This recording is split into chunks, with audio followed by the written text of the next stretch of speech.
We all teach Anapanasati meditation.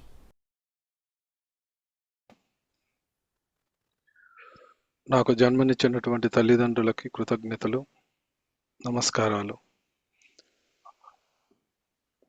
మాస్టర్స్కి విద్యాబుద్ధులు నేర్పినటువంటి మాస్టర్స్కి, ధ్యానం ద్వారా జ్ఞానాన్ని ఇచ్చినటువంటి వంశీకిరణ్ మాస్టర్ గారికి, వారి గురువు గారికి, ఆస్ట్రల్లో ఉన్నటువంటి మాస్టర్స్ అందరికీ, ఈ గ్రూప్లో ఉన్నటువంటి మాస్టర్స్ అందరికీ హృదయపూర్వకంగా నమస్కారాలు తెలియజేసుకుంటున్నాను.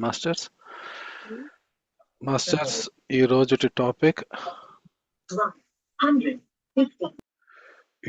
టాపిక్ మాటే మంత్రము. మాటే మంత్రము అంటే చాలా మందికి మనకు తెలిసే ఉంటుంది. చాలా అంటే మనకు గ్రంథాల్లోనూ వాటిల్లో చాలా దగ్గరలో చెప్పబడింది, మాట అనేది చాలా పదునైనది అని. గాలి కంటే వేగమైనది మనసు, నక్షత్ర వేగం కంటే కూడా మన మనసు అంత వేగంగా ప్రయాణిస్తుంది అంటారు. ప్రశ్న అడిగినప్పుడు యక్షుడు ధర్మరాజును అడిగినప్పుడు చెప్పిన సమాధానాలు అన్నమాట. పుట్టిన చలనం లేనిది ఏమిటి అంటే గుడ్డు అంటాడు. మనసు కంటే వేగమైనది ఏమిటి అంటే మనసు, ఇది గాలి కంటే వేగమైనది ఏమిటి అంటే మనసు అంటాడు. మరి ప్రపంచంలో అన్నిటికన్నా పదునైనది ఏది అంటే మాట అంటాడు అన్నమాట. ఒక మాట మనిషిని ఎంతో ప్రభావితం చేస్తుంది, పరిసరాలను ప్రభావితం చేస్తుంది, జరగబోయే వాటిల్ని ప్రభావితం చేస్తుంది, జరిగిపోయిన వాటిల్ని కూడా ప్రభావితం చేస్తుంది. అంత శక్తివంతమైనది మాట. ప్రతిరోజు ప్రతి ఒక్కరము, ఇప్పుడు నేను మాట్లాడేది కూడా ప్రతి ఒక్కటి మాటలే. 2-3 మాటలు కలిపితే ఒక వాక్యం అవుతుంది. 3-4 వాక్యాలు కలిపితే ఒక వ్యాసం అవుతుంది. 2-3 వ్యాసాలను కలిపి ఒక్కసారిగా చెప్పాలి అని అనుకుంటే ఒక ప్రవచనం అవుతుంది, లేదా సత్సంగం అవుతుంది.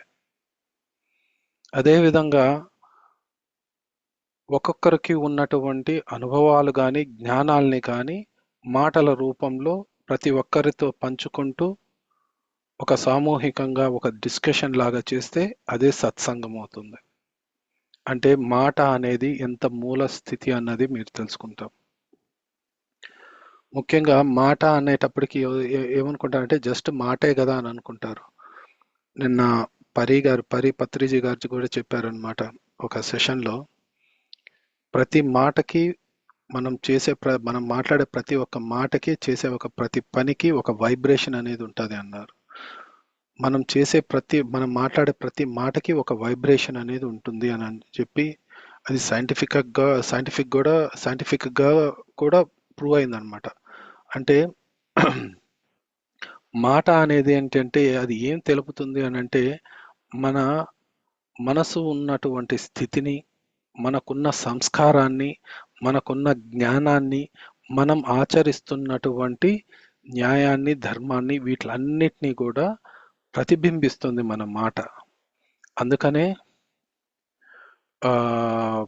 వేమన గారు ఒక మాట అంటాడనమాట, అల్పుటెప్పుడు పలుకు ఆడంబరంబుగాను, సజ్జనుండు పలుకు చల్లగాను, కంచు మ్రోగునట్లు కనకంబు మ్రోగున విశ్వదాభిరామ వినురవేమ అని అంటారు. అంటే మాట ఒక విలువ. అంటే మనిషి మాట్లాడే మాట అదే కావచ్చు, కానీ మాట్లాడే వ్యక్తి, మాట్లాడే స్థితి, మాట్లాడుతున్నటువంటి పరిస్థితి, మాట్లాడుతున్నటువంటి సమయము, సందర్భము, వీటి వల్ల ఒక మాట యొక్క ప్రభావం అనేది మారిపోతుందన్నమాట. ముఖ్యంగా మాట అనేటప్పటికి ఏం చెప్తారంటే, మనిషి లోపల ఏముందో బయటకు వచ్చే ఒక ధ్వని ప్రతిరూపమే మాట అన్నమాట. అది ఒక ధ్వని. అంటే మీ మనసులో ఒకటి అనుకుంటూ ఉంటారు, అది ఎలా చెప్పాలి అనుకుంటూ ఉన్నప్పుడు ఒక మీ నోటిలో ఉన్నటువంటి, మీ గొంతులో ఉన్నటువంటి ఒక వైబ్రేషను, కొన్ని అంగముల యొక్క కలయికతో ఒక వైబ్రేషన్ ఏదైతే బయటకు వస్తుందో అదే మాట అవుతుందన్నమాట. సో చాలా మంది అంటా ఉంటారు, ఏముందిలే ఒక మాట అనేసాము, మనం పట్టించుకుంటే ఏమవుతుంది, నాకు ఆ టైంలో అలా అనిపించింది అనేసాము. సో చాలా మంది ఇటువంటి మాటలు క్రమేపీ మనకు వినిపిస్తూనే ఉంటాయి, కానీ ప్రతి ఒక్క మాటకి ఒక స్థితి అనేది ఉంటుందన్నమాట. అంటే ఏమిటి అంటే, మనసులోని ఒక భావం, అంటే నాలో ఉన్నటువంటి భావాన్ని నేను వ్యక్తపరిచేది ఏ విధంగా వ్యక్తపరుస్తాను, ఎదుటి వ్యక్తికి అర్థమయ్యేలాగా ఎలా చెప్తాను అని అంటే మాట ద్వారా అన్నమాట. మరి మాటలు రాని వాళ్ళు వాళ్ళ హావభావాల ద్వారా వ్యక్తం చేస్తారు, కానీ చాలామంది వ్యక్తపరిచేది మనసులోని భావాన్ని ఏ విధంగా వ్యక్తపరుస్తారు అంటే, మన మనసులో ఉన్నటువంటి భావం యొక్క రూపమే మనం మాట్లాడేటువంటి మాట అన్నమాట. అంతేకాకుండా ప్రతి మనిషి ఒక మాట మాట్లాడుతున్నారు అంటే ఒక ఆలోచన అనేది చేస్తారనమాట. ఆలోచన ద్వారా ఒక భావం ఉత్పన్నమవుతుంది. ఆ భావం ద్వారా మనిషి ఒక మాట మాట్లాడతాడనమాట. అంటే తన ఆలోచన, ఆలోచన నుండి భావము, భావం నుండి మాట అన్నమాట. అదే ఆ తెలియపరిచినటువంటి మాటను బట్టి మనిషి యొక్క వ్యక్తిత్వం అర్థమవుతుందన్నమాట. అంటే మనిషి యొక్క ఆలోచన, అంతర్లీనంగా ఉన్నటువంటి ఒక మనిషి యొక్క ఆలోచన మాటను బట్టి మనం తెలుసుకోగలుగుతాము. అంటే ఎందుకు, మనిషి ఒక ఆలోచన చేశాడు, ఒక సందర్భాన్ని గురించి ఆలోచించాడు, ఏదో ఏదో దానికి ఒక సమాధానం చెప్దాం అనుకున్నాడు. చెప్దాం అనుకున్నప్పుడు తన మనసులో ఒక భావం వ్యక్తమైంది. అది కోపం రూపంలో కావచ్చు, క్రోధం రూపంలో కావచ్చు, అసూయ రూపంలో కావచ్చు, ఏదో ఒకటి ఉంటుంది. కానీ ఆ వెంటనే వచ్చేటువంటి మాట దాన్ని ప్రతిబింబిస్తుందన్నమాట. అంటే మీరు ఉన్నటువంటి మానసిక స్థితిని ప్రతిబింబిస్తుంది. అందుకనే అంటారు, శాంతమైన మనసుతో ఉన్నవారు మృదువైన మాట మాట్లాడతారంటారు.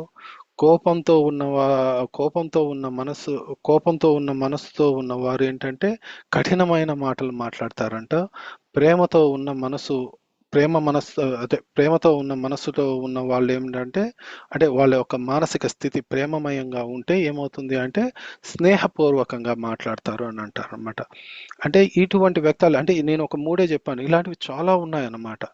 సో ఆ విధంగా మాట యొక్క ప్రభావము మన యొక్క తత్వాన్ని ఎదుటి వ్యక్తిని 10 మందికి తెలియజేస్తుంది అనమాట. అందుకని మాట్లాడేటప్పుడు ఆలోచించి చాలా అనువుగా మాట్లాడాలి అని చెప్పి చెప్తారు. అదే చూడండి, ఇందాక వేమన గారు ఏం చెప్పారు, అల్పుడెప్పుడు పలుకు ఆడంబరంబుగాను. అంటే ఏమీ తెలియదు, హాఫ్ నాలెడ్జ్తో ఇది ఇట్లాగా ఇది ఇట్లాగా ఇది ఇట్లా అయి ఉంటుందిలే, మీకేం తెలుసు, ఇట్లా మాట్లాడతారనమాట.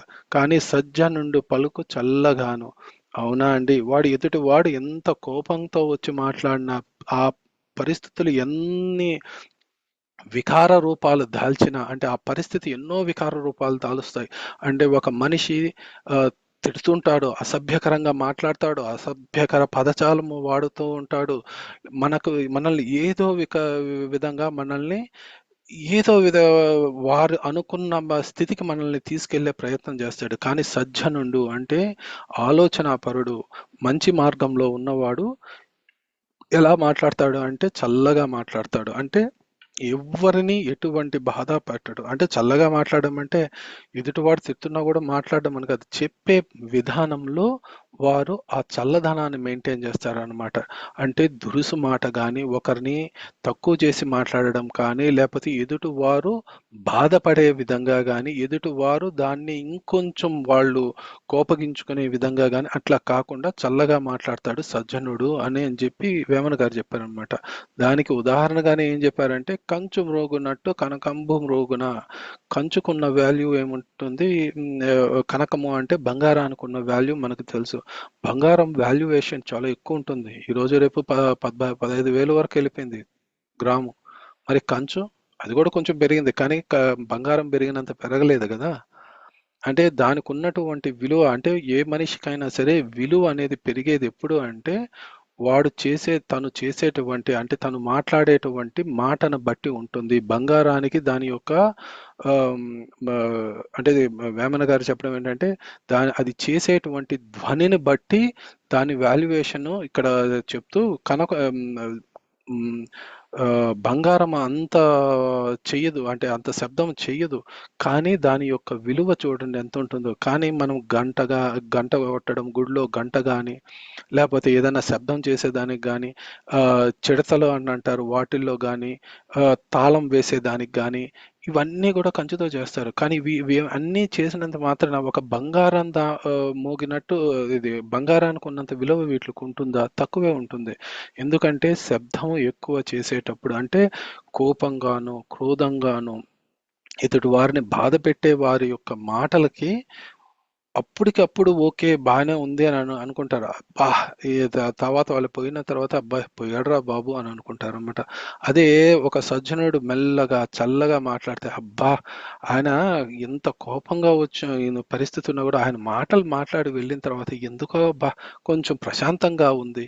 అంటే ఆ చల్లగా మాట్లాడము అంటే మన దగ్గరికి వచ్చి, అంటే ఒకరు వచ్చి ఒక సలహా అడిగినా, ఒక ఇబ్బంది చెప్పినా, లేదంటే వారికి ఉన్నటువంటి పరిస్థితులు వివరించిన వారు మన దగ్గర నుంచి ఎక్స్పెక్ట్ చేసేది ఏమిటి అంటే ఏదో ధన సహాయము, మాట సహాయము ఇవేవి కాదు. ఓదార్పులో లేకపోతే వారికి ఒక మార్గం చూపించేటువంటి అంటే ధర్మ మార్గంలో చూపించేటువంటి మాటల గురించి వాళ్ళు వస్తారు. సో అలాంటప్పుడు మనం మాట్లాడే మాట ఎంత ఉన్నతంగా ఉండాలి అని చెప్పి ఇక్కడ వేమన గారు చెప్తున్నారు అన్నమాట. సో అదే విధంగా మాట యొక్క ప్రభావము ఎదుటి వారినే కాదు అక్కడ ఉన్నటువంటి పరిస్థితిని కూడా మార్చేస్తుందన్నమాట. అందుకనే అంటారు మననాత్ త్రాయేతి ఇది మంత్రం అంటారు. మీరు ఒక మాటని రిపీటెడ్గా దాన్ని చేస్తూ చేస్తూ చేస్తూ ఉంటే అదే మీకు ఒక మంత్రం అయిపోతుంది అనమాట. అందుకనే ఎప్పుడంటే నామస్మరణ చేయమంటారు. ఎందుకంటే రామ అనే మాటలో ఎంతో ఉన్నతమైనది ఉంటుంది. ప్రవచనకర్తలు ఎంతో మంది వివరించారు రామ అంటే ఆ రామ నామానికి ఉన్నటువంటి విలువ. అదే చూడండి, ఎవరైనా రావణ అని ఉచ్చరిస్తూ జపం చేసేస్తారా? హిరణ్యాక్ష అని ఎవరన్నా చేస్తారా? లేదా ప్రహ్లాద అని చేస్తారు, లేకపోతే నరసింహ స్వామిని చేస్తారు. అంటే దైవికంగా దానికంటూ ఒక శక్తి ఉన్న దానిని మనము స్మరణ చేస్తాము, లేకపోతే నామ జపం చేస్తాము. అదే విధంగా ఇప్పుడు యతీంద్ర యతీంద్ర యతీంద్ర యతీంద్ర యతీంద్ర యతీంద్ర నా పేరు నేను జపం చేసేది కూడా నాకంటూ ఒక శక్తినిచ్చే ఒక ప్రక్రియ కూడా ఉందన్నమాట ధ్యాన మార్గంలో, జప మార్గంలో. అంటే నన్ను నేను స్మరించుకుంటున్నాను అని అంటే నాలో ఉన్నటువంటి పాజిటివ్ ఎనర్జీని నేను పెంచుకుంటున్నాను అని అర్థం అన్నమాట. అంటే మనము ఆ నామాన్ని కానీ ఆ మాటని కానీ పదే పదే పదే పదే ఉచ్చరిస్తూ ఉంటే అది ఎంతో ఉన్నతం అవుతుంది అని అంటారనమాట.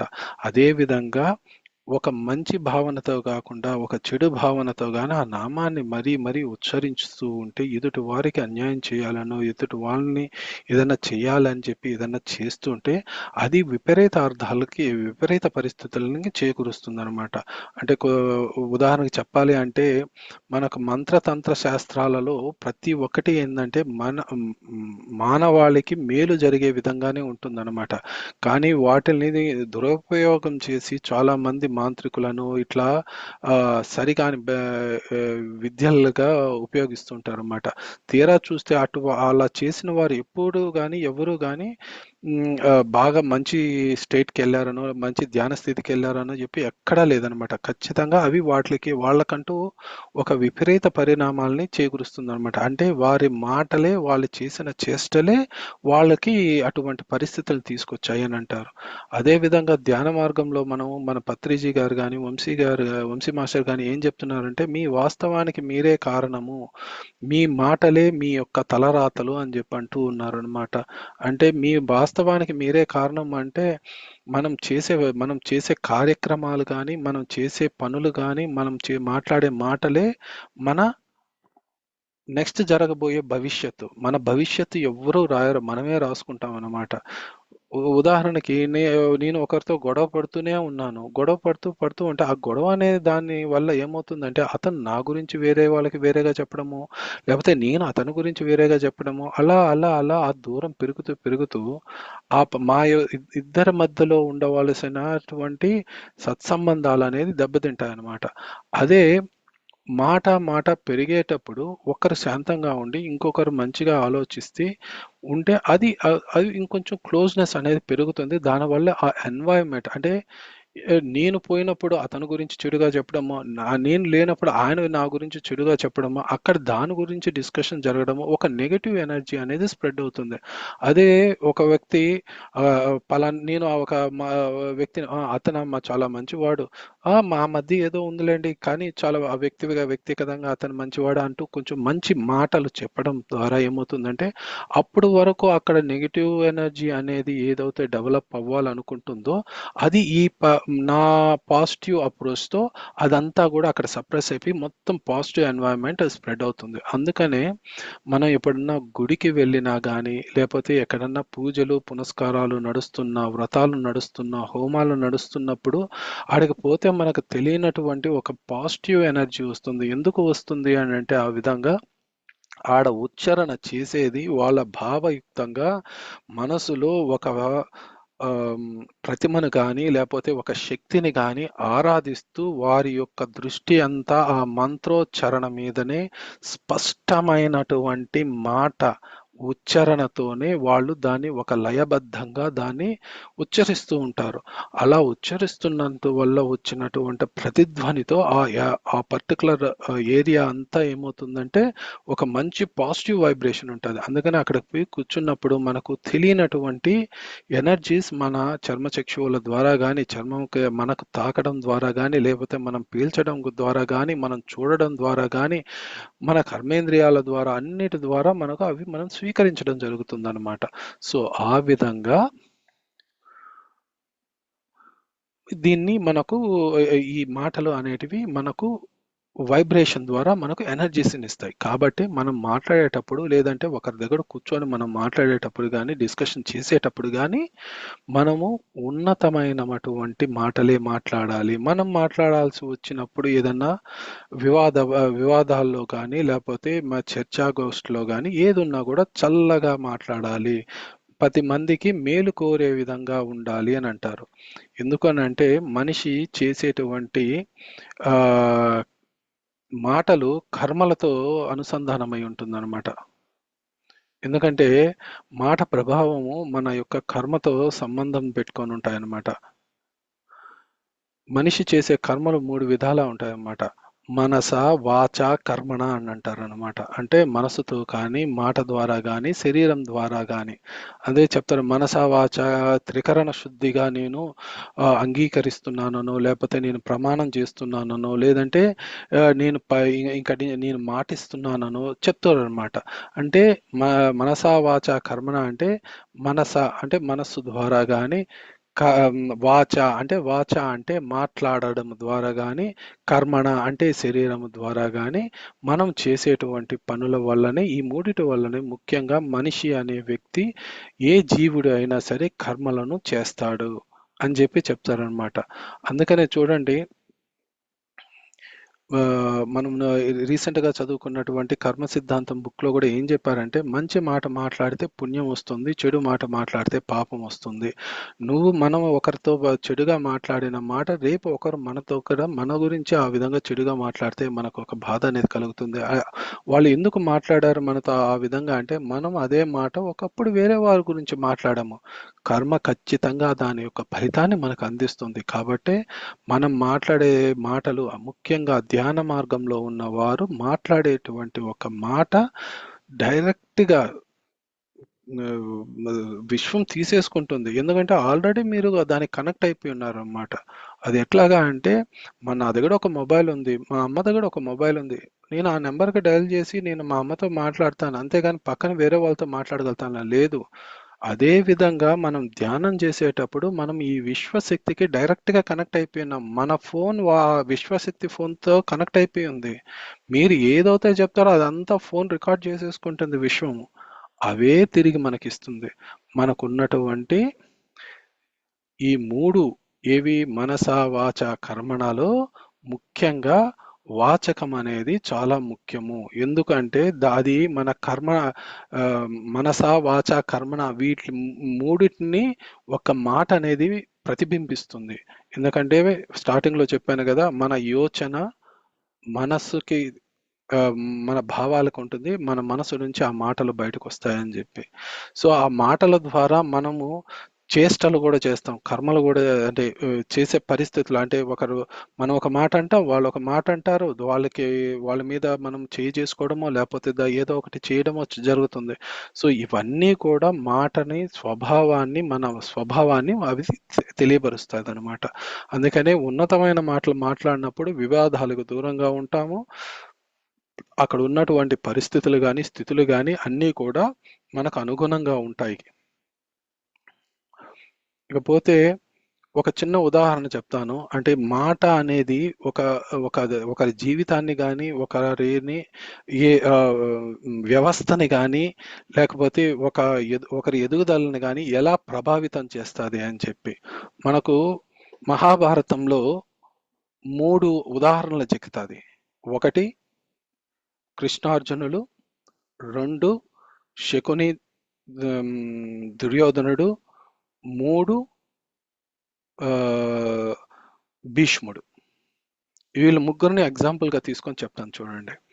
శ్రీకృష్ణుడు, అర్జునుడు కానీ భీముడు కానీ ఎంతో కోపంతో, ఈవెన్ ద్రౌపది కూడా ఎంతో కోపంతో కౌరవులు చేసిన దానికి ప్రతిజ్ఞలు చేసి ఈ విధంగా చేస్తామని అనుకుంటారు. కానీ ప్రతిసారి కృష్ణుడు ఏం చెప్తాడు? ఒక మంచి సందేశాన్ని ఇస్తాడు. నువ్వు ఇట్లా చేయకండి, ఇది మంచి పాట కాదు, మీకు కావాలి అని అంటే ఈ విధంగా ఆలోచించండి అని చెప్పి ఒక మంచి మార్గాన్ని ద్రౌపదికి సందేశం ఇచ్చాడు. మరి అర్జునుడికి అయితే సాక్షాత్తు భగవంతుడు 18 అధ్యాయాలతో భగవద్గీత చెప్పాడు. ప్రతి ఒక్క మాట, ప్రతి ఒక్క అక్షరము భగవద్గీతలో ఎంత ఉన్నతమైంది. మన ఇప్పుడు జీవన విధానంలో భగవద్గీతలో చిక్కని సమాధానం అంటూ లేదు అని ఎందుకు అంటామంటే, ఒక ధర్మాన్ని బోధించాడు అక్కడ భగవద్గీతలో. భగవద్గీత స్వరూపంగా శ్రీకృష్ణుల వారు అర్జునునికి ధర్మం కోసం యుద్ధం చేయమన్నాడు. కర్తవ్యాన్ని వదిలిపెట్టద్దు, ధర్మబద్ధమైనటువంటి కర్తవ్యాన్ని అస్సలు విస్మరించద్దు. నువ్వు కర్మలు చేయకుండా ఉండొద్దు, నువ్వు కర్మలు చేయి, కానీ కర్మలు చేసేటప్పుడు అవి ధర్మబద్ధమైనటువంటి కర్మలుగా ఉండేటట్లు చూడు అని చెప్పి అన్నాడు. ఏ విధంగా మాట్లాడాలి, ఎవరితో ఏ విధంగా సంభాషించాలి అన్నది చెప్పాడు శ్రీకృష్ణుడు. అదేవిధంగా కృష్ణుడి యొక్క మాటల వల్లనే అర్జునుడు తన ఆలోచనలు కానీ తనకున్నటువంటి కన్ఫ్యూజన్స్ అన్నీ తీరి మళ్ళీ గాంధీవాన్ని చేతబూని కురుక్షేత్ర సంగ్రామంలో నిలబడ్డాడు. అంతేకాకుండా భీముడిని తీసుకోండి. భీముడు కూడా అంతే, జరాసంధుని చంపేటప్పుడు నేను ఒక్క పిడికిడితో చంపేస్తాను జరాసంధుడిని అంటాడు. బాగా ముష్టిఘాతాలు తింటాడు జరాసంధుడితో భీముడు. తిన్న తర్వాత ఈవెన్ భీముడు కూడా బాగానే పోరాడతాడు. కానీ ఎంతసేపు పోరాడాలి ఇలా అంటే, పోరాడతానన్నావు కదా, పోరాడు అని అంటాడు శ్రీకృష్ణుడు. తర్వాత అడిగితే అప్పుడు చెప్తాడు అన్నమాట. అది కూడా నేను ఇందాక చెప్పాను చూసారా, మాట్లాడకపోయినా కూడా భావన రూపంలో కూడా ఒక కర్మ చేయొచ్చు అని చెప్పి అదే జరాసంధుడి విషయంలో శ్రీకృష్ణుల వారు భీముడికి చూపిస్తాడనమాట. అదేవిధంగా మనము సత్యంతో కూడినటువంటి మాటలు శ్రీకృష్ణుల వారు అర్జునుడికి, పాండవులకి ఉపదేశించారు కాబట్టే వారి జీవితము ఎంతో ఉన్నతమైనటువంటి మార్గంలో నడిచింది. కానీ అదే విధంగా ఇంకొక వైపు చూస్తే దుర్యోధనుడు, మానధనుడు ఎప్పుడు ఎవ్వరు తన అవసరాల కొద్దీ, తన అవసరాలకు మించి, అవసరాలకు తగ్గట్టు తను నమ్మే విధంగా, తనకి ఓకే అనే విధంగా ఎవరైతే మాటలు చెప్తాడో, తన్ని ఎవరైతే పొగుడుతారో, అది మంచా చెడా కాదు, తను సంతోషపడాలి, తన మానాభిమానం గొప్పదిగా తెలియాలి, ఆ విధంగానే ఉంటాడు. తనలో ఉన్నటువంటి ఆ లోపాన్ని పట్టుకొని శకుని అంత మహాభారతాన్ని నడిపాడు. ఎప్పుడైతే భీముడు అర్జునుడు కోపగించుకున్నారు, కృష్ణుడు శాంతపరిచాడు.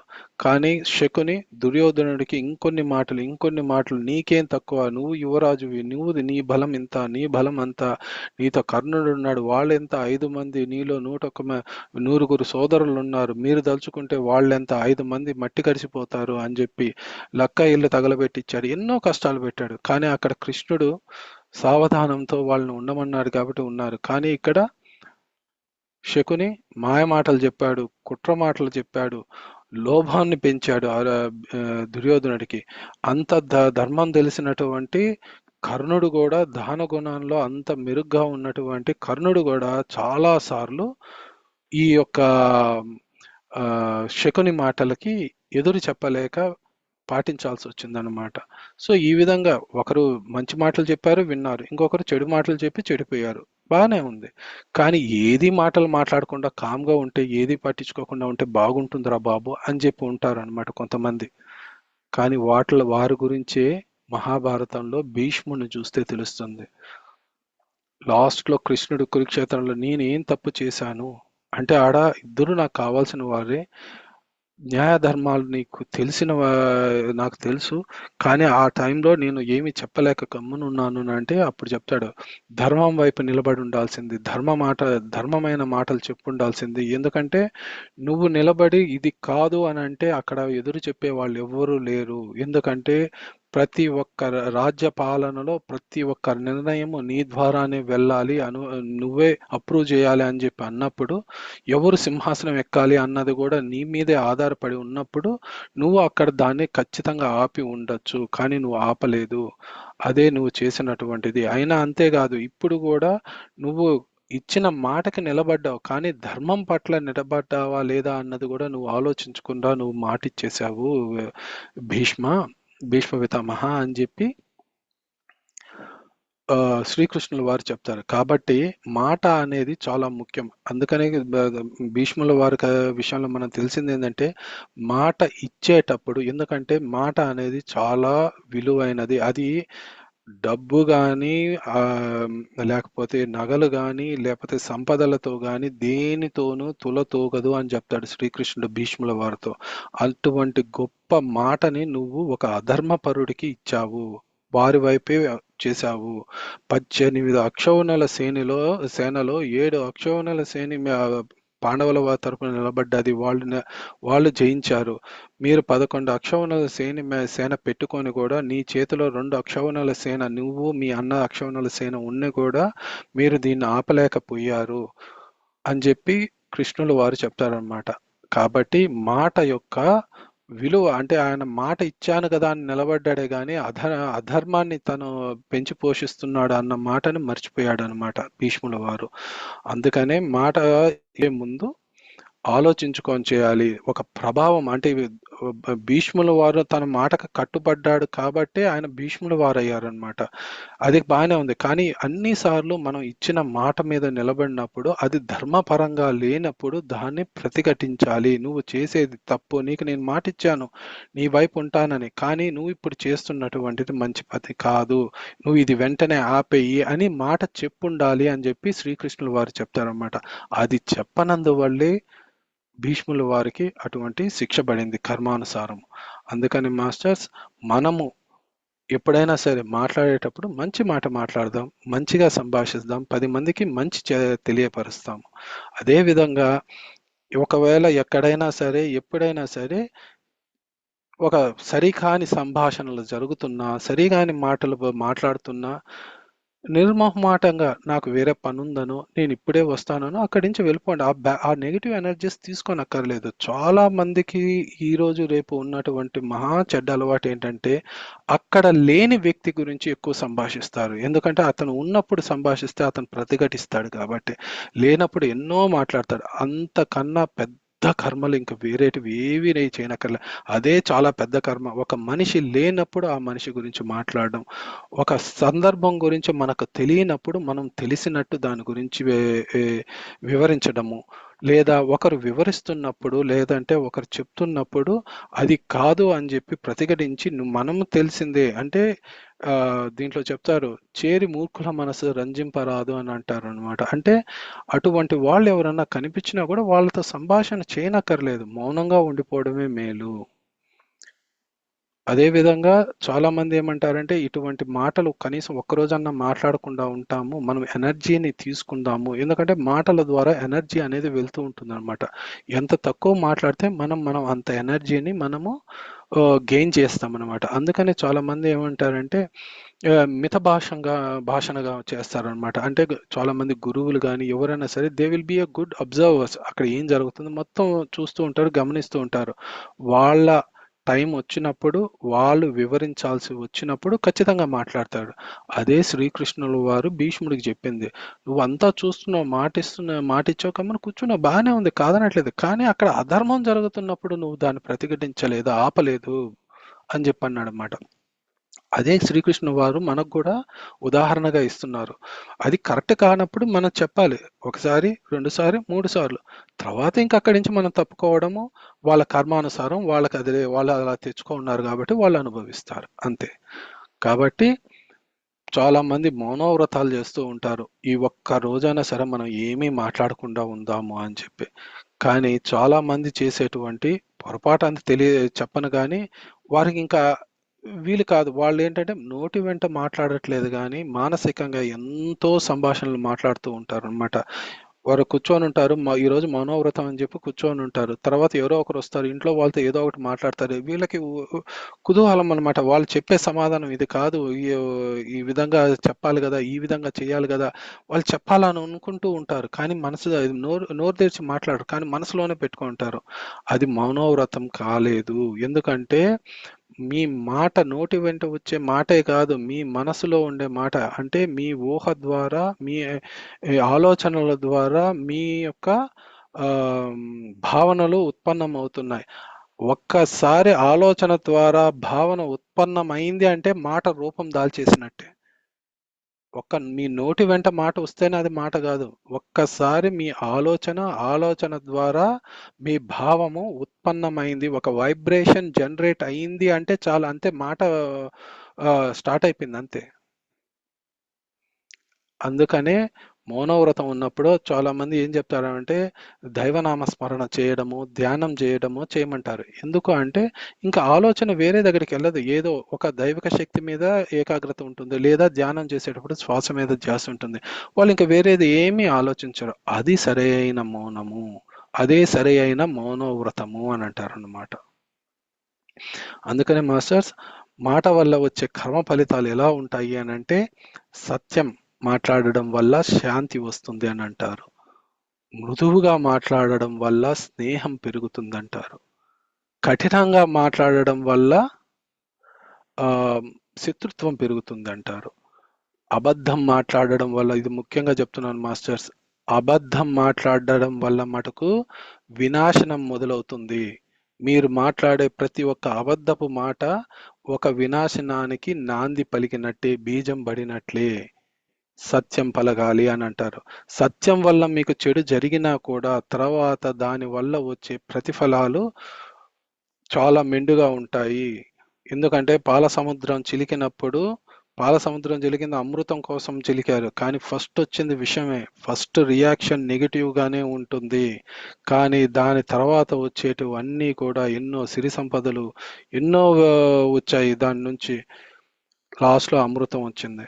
సో మంచిగా అంటే నిజం మాట్లాడడం వల్ల, సత్యం మాట్లాడడం వల్ల, ధర్మబద్ధంగా ఉండడం వల్ల మనం చేసే పనికి కానీ మనం ఉండేటువంటి స్థితుల్లో కానీ ముందుగా అవరోధాలు వచ్చిన తర్వాత అవి మనకు మేలు చేస్తాయే తప్పనిచ్చి వాటి వల్ల హాని ఉండదు. కానీ ఇప్పటికిప్పుడు మనం బాగుండాలి కదా అని చెప్పి మనం అబద్ధం చెప్పడం వల్ల అప్పుడు ఒక వినాశనానికి ఒక బీజం మీరు వేసినట్టే. ఎందుకంటే ఒక అబద్ధాన్ని కప్పిపుచ్చుకోవడానికి 10 అబద్ధాలు చెప్పవలసి వస్తుంది. ఒక అబద్ధపు మాట 100 అబద్ధపు మాటలకి పునాది అని అంటారు అనమాట.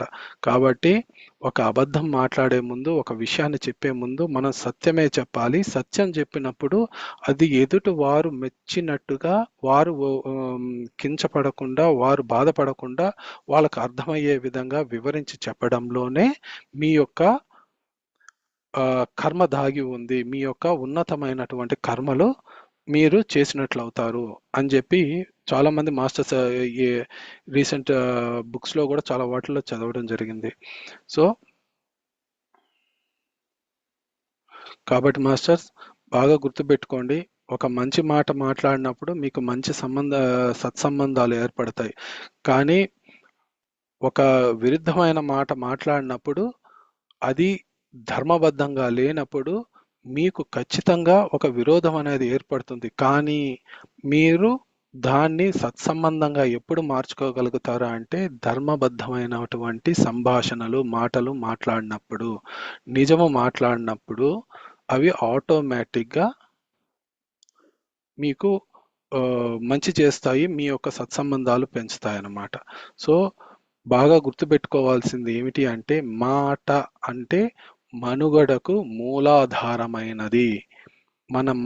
మనం మాట్లాడేటువంటి మాట, మన నుంచి వస్తున్నటువంటి వైబ్రేషను మన యొక్క మనుగడ అంటే మనం నెక్స్ట్ జరగబోయేటువంటి మన మనుగడకి ఇదే మూలంగా ఉంటుంది. అది గుర్తుపెట్టుకోవాలన్నమాట మనం. అందుకనే మాస్టర్స్ చాలా మంది మహర్షులు కానీ చాలా మంది ఏం చెప్తారంటే, మాటలో మాధుర్యం ఉంచాలంటారు, మనసులో శాంతి ఉంచాలి అంటారు, జీవితంలో ధర్మం ఉంచాలి అని అంటారు అన్నమాట. అప్పుడే మన మనిషి అంటే ప్రతి ఒక్క మనిషి యొక్క మనుగడ అనేది చాలా సుసంపన్నంగా మృదువుగా సాగుతుంది అని అంటారు.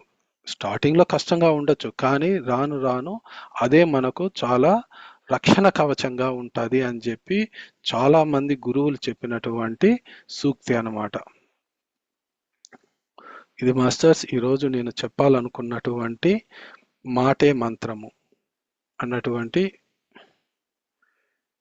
విషయం మాస్టర్స్. Thank you. ఈ అవకాశాన్ని ఇచ్చినందుకు అందరికీ, ప్రతి ఒక్కరికి కృతజ్ఞతలు. Thank you masters.